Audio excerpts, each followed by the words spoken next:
On est à Bouguenais, c'est dans la banlieue de Nantes, dans un lieu qui s'appelle le Technocampus Océan et dans lequel est installée une antenne du CEATech. Et là, ce dont je vais vous parler, c'est d'une collaboration entre le campus d'Angers des Arts et Métiers et cette antenne. On collabore depuis 5 ans et ça fonctionne tellement bien qu'on a mis en place une plateforme, on vient de mettre en place une plateforme qui s'appelle plateforme Sésame, à destination des industriels. Et les industriels viennent chercher chez nous des actions de recherche, de valorisation, et principalement autour de l'imagerie par tomographie RX.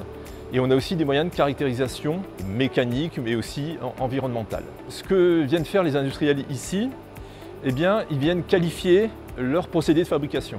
Donc c'est une chose de fabriquer une pièce, c'en est une autre de faire en sorte qu'elle puisse durer.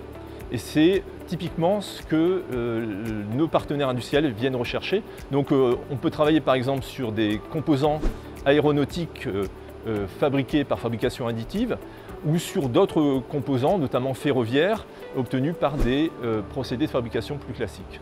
La plateforme Sésame est positionnée sur l'étude et l'amélioration du lien entre le procédé de fabrication et la tenue en service.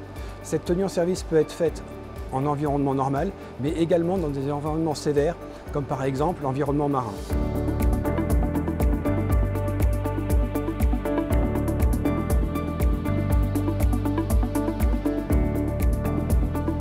Le premier axe d'étude de la plateforme Sésame, c'est de regarder les effets de la corrosion sur la durabilité des matériaux. Pour ce travail, on utilise une machine de fatigue qu'on a instrumentée avec un brouillard salin. Dans ce cas de figure, on regarde l'abattement à rupture lié aux piqûres de corrosion sur des aciers inoxydables réalisés en fabrication additive. Les résultats sont analysés par microscopie, par profilométrie. On utilise également le deep learning pour quantifier la répartition des défauts.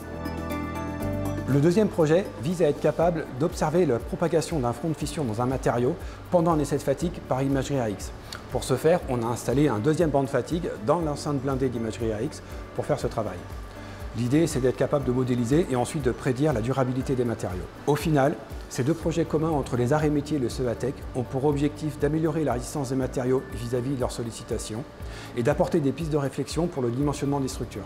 L'avenir de la plateforme Sésame, c'est des nouveaux équipements, de nouveaux personnels. On a vu qu'on avait déjà une base assez forte avec des équipements de pointe, des compétences scientifiques très élevées. Et ce qu'on veut faire, c'est faire grandir la plateforme et être force de proposition pour nos partenaires industriels et à terme, essayer de capter des projets européens.